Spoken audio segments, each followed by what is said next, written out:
நீங்கள் பார்த்துக் கொண்டிருப்பது உங்கள் விஜய்.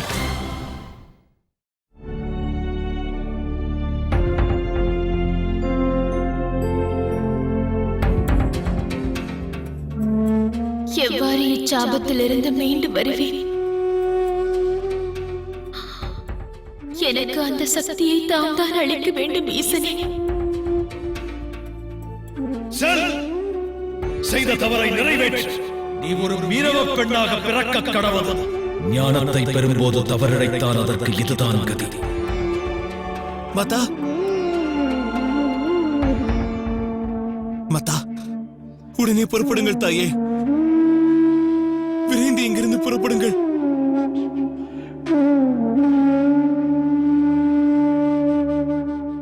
எங்கு நந்தி? மகாதேவர் இடத்திற்கு கைலாயம் செல்லுங்கள். இயலாத நந்தி, அச்சம்பவம் நடக்காதது. மகாதேவர் என்னை மீனவ பெண்ணாக பிறக்க வேண்டும் என்று ஆணையிட்டுள்ளார். நடந்தவை அனைத்தையும் நான் கேள்விப்பட்டேன் தாயே. அவர் அவ்வாறு கூறியதெல்லாம் ஆத்திரம் கொண்டு கூறிய வார்த்தைகள். ஆனால் இப்போது அவர் வேதனையில் வாடிக்கொண்டிருப்பார் தாயே. நான் தம்மை வேண்டி கேட்டுக்கொள்கிறேன், தயவு செய்து புறப்படுங்கள். கைலாயத்திற்கு செல்லுங்கள் தாயே, செல்லுங்கள். இயலாத நந்தி.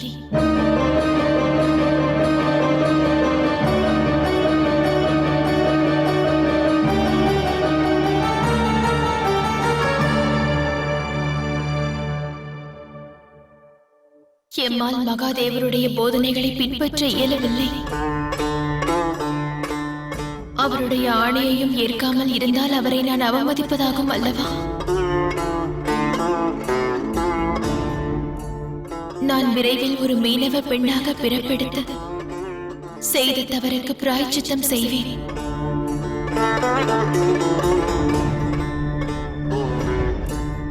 ஈசனே எமக்கு தெய்வம். அவரை கரம் பிடித்த நான், அவரது மனைவியான நான், அவர் எனக்கு இட்ட ஆணையை ஏற்றாக வேண்டும்.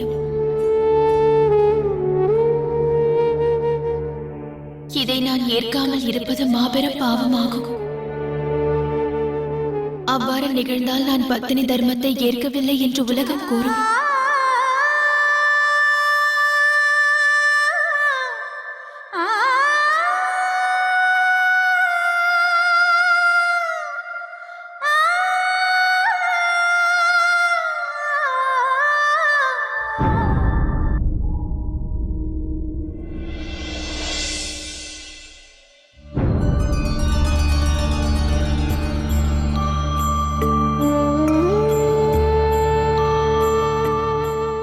ஸ்ரீஹரியே, தாம் தான் இனி ஈசனிடத்தில் கொடுத்த ஆணையை திரும்ப பெற செல்ல வேண்டும். ஒருவேளை மாதா பார்வதி மீனவ பெண்ணாக பிறந்தால் பிறகு நாங்கள் அனைவரும் பல காலம் காத்திருக்க வேண்டும் அல்லவா? மகாதேவர் முதிர்க்கும் வார்த்தைகள் ஒவ்வொன்றும் என்றும் அகிலத்தை நல்வழிப்படுத்தக்கூடிய வார்த்தைகள். எக்குழந்தையை தேவி பார்வதி இனி ஈன்றெடுக்கப் போகிறார்களோ, அந்நிகழ்விற்கு இது ஒரு துவக்கமாகவும் இருக்கலாம். கவலை கொள்ள தேவையில்லை தேவேந்திரா. அகிலத்தின் நன்மையானது காலம் கணியும் போது தன்னால் நடந்தேறும்.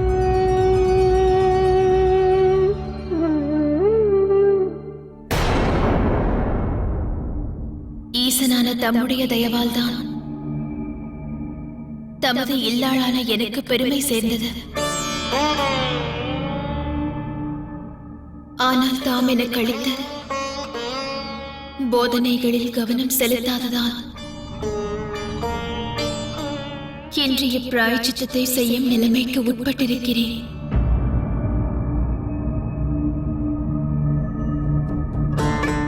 தம்முடைய மனைவி என்கிற ஸ்தானத்தை வகிக்கும் நான் தம்மிடமிருந்து விடை பெறுவதற்கு உத்தரவு வேண்டி வந்துள்ளேன்.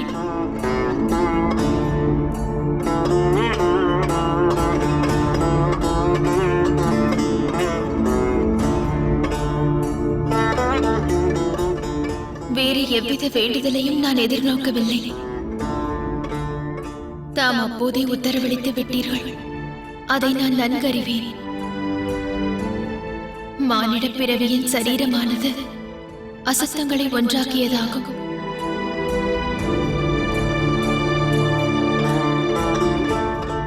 அக்காரணத்தினால் தான் நித்திரை என்னை ஆட்கொண்டது. இல்லையெனில் ஆதிசக்தி என்பவளை நித்திரை எவ்வாறு ஆட்கொள்ளும்? இனி அந்த அசுத்தங்களை எல்லாம் மடியோடு களைந்த பிறகே தம்மை வந்து அடைவேன் ஈசனே.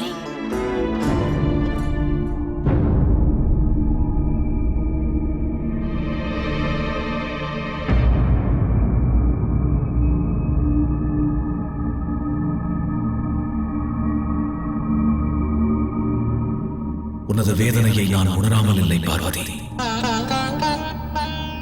ஆனால் காலத்தையும் விதியையும் வெல்லும் உரிமையும் அதிகாரமும் அகிலத்தில் வாழும் எந்த ஜீவராசிக்கும் கிடையாது என்பதை நீ உணர வேண்டும்.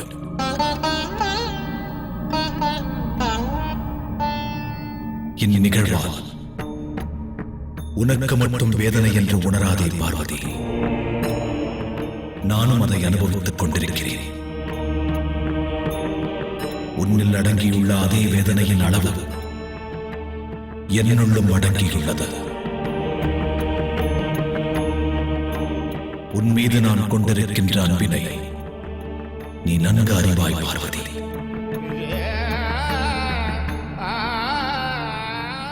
உனக்கு ஒரு தீங்கு ஏற்படுமாயின் அதில் சம பங்கு எமக்கும் உண்டு. ஆனால் என்னுள் அடங்கியுள்ள வேதனையை யாரிடம் கூறுவேன்? இது என்னால் உருவான வேதனையாகும்.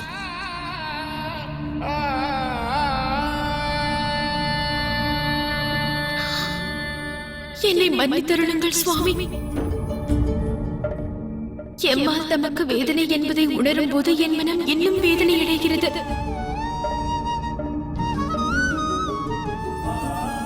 நான் தமக்கு ஒரு வாக்களிக்கின்றேன்.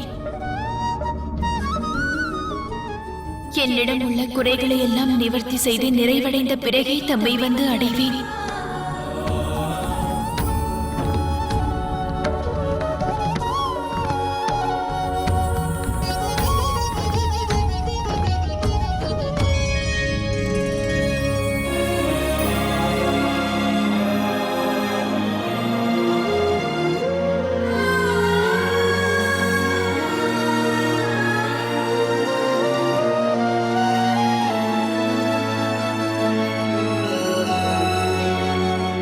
நல்லது பார்வதி.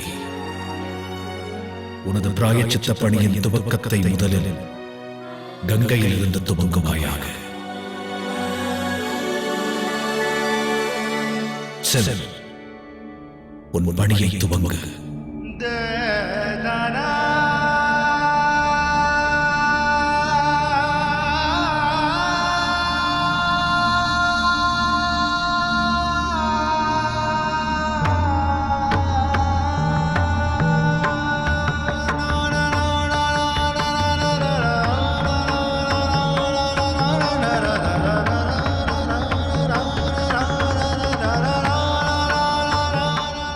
எனது ஆசிகள் உனக்கு துணை நிற்கும்.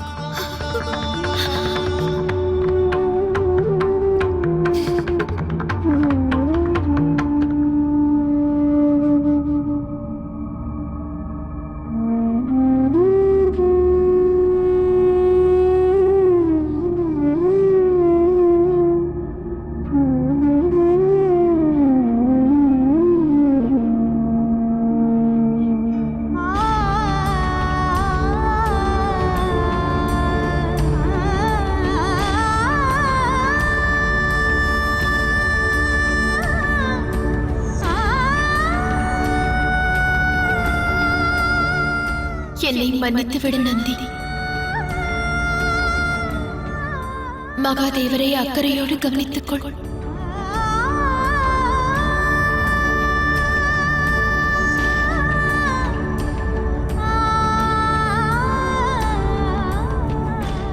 பிரபு, எனக்கும் ஏதேனும் சாபம் அளியுங்கள். நான் எனது அன்னையோடு வாழ விரும்புகிறேன்.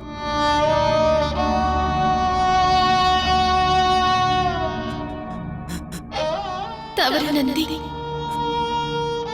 நடந்தவைகளுக்கெல்லாம் காரணம் நானாவேன்.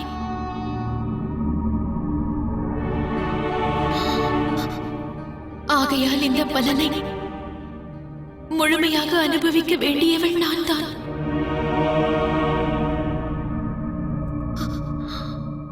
என் மனதை வென்ற என் மன்னவரை என் வாழ்வில் பிரிய நேரிடும் என்று நான் கற்பனை செய்தது கூட கிடையாது.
நீங்கள் பார்த்துக் கொண்டிருப்பது உங்கள் விஜய்.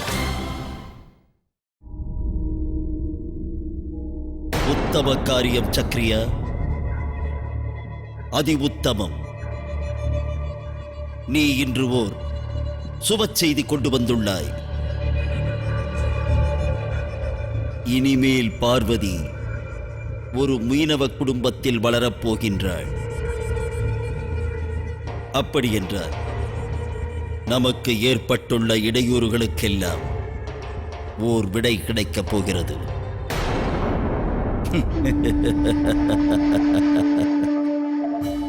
ஏனில் மகாதேவரே நமக்கு ஓர் விடையளித்தது போலல்லவா தெரிகிறது. சரிதானே குருவே? ஈசன் என்றும் தன்னை வேண்டும் பக்தர்களின் துயர் துடைப்பவர் அல்லவா? அப்படித்தானே குருவே? மிக்க நன்றி மகாதேவா, மிக்க நன்றி. தம்முடைய லீலைகள் எல்லாம் கற்பனைக்கு அப்பாற்பட்டது.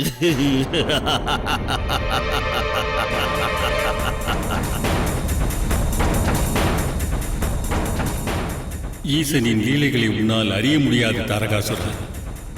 அவர் அகிலாண்டேஸ்வரர். அவரில் அடங்கிய அனைத்தையும் அறிவதென்பது இயலாத காரியமாகும், நடக்காத ஒன்று.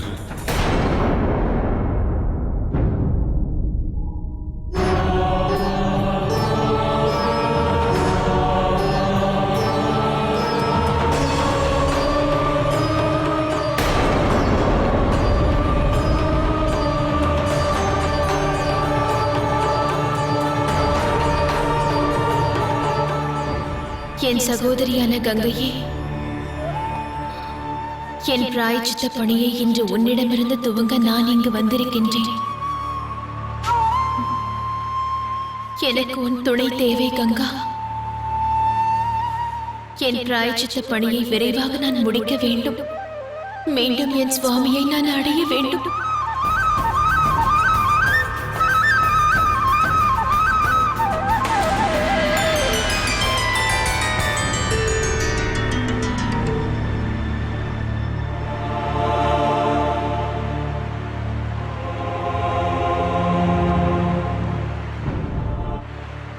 மகாதேவரை பிரிந்து மறுவாழ்க்கை மேற்கொள்ளவிருக்கிறாய்.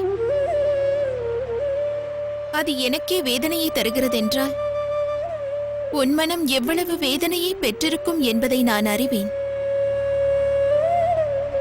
ஈசன் இல்லாமல் எவ்வாறு வாழ்வாய்? செல்லும் இடம் புதிய இடம். அச்சமூகம் உனக்கு பழக்கமற்றது. அங்கு நீ தனிமைப்படுத்தப்படுவாய் அல்லவா? செல்லும் இடத்திலும் ஈசனை எண்ணி நீ வேதனையில் வாழ்ந்தால் நீ மேற்கொள்ளும் பணி நிறைவடையாதல்லவா? அவ்வாறு நிகழாதது. ஈசன் மனமிறங்கி மீண்டும் என்னை ஏற்கும் வரை மறுவாழ்வில் எனக்கு அவர் நினைவு வராதது. அவ்விஷயத்தில் நான் மிகவும் உறுதியாக இருக்கின்றேன். ஆகையால் நீ அது பற்றி கவலை கொள்ள தேவையில்லை கங்கா. எனது பிராயச்சித்த பணியை நல்முறையில் நான் நிறைவேற்றுவேன். அந்த நம்பிக்கை எனக்கும் உள்ளது பார்வதி. இப்பிராயச்சித்த பணியை நீ வெற்றிகரமாக முடிக்க வேண்டும்.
சுகர்மா, அங்கு பார்.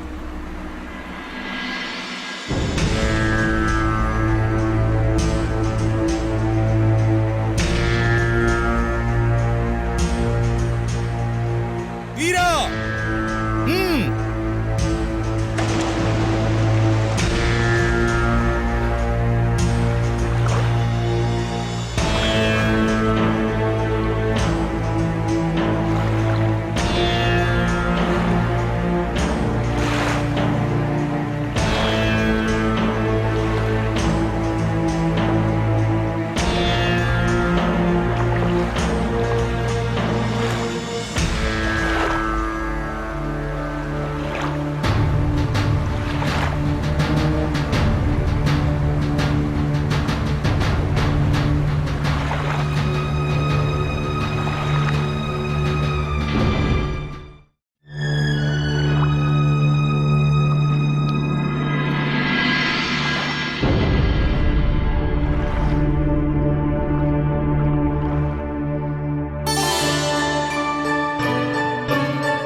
இதில் ஒரு குழந்தை இருக்கிறது.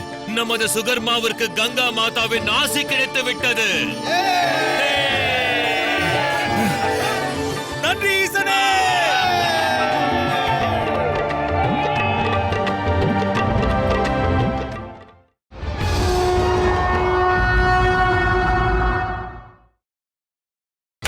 நீங்கள் பார்த்துக் கொண்டிருப்பது உங்கள் விஜய்.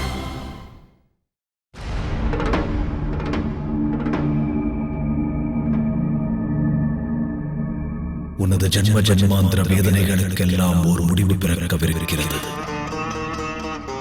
கணவருக்காக இதை பொறுக்கின்றாய் என்பதை நான் நன்கு அறிவேன். நீ அனுபவிக்கும் வேதனையை எள்ளளவும் குறையாமல் நானும் அனுபவிக்கிறேன்.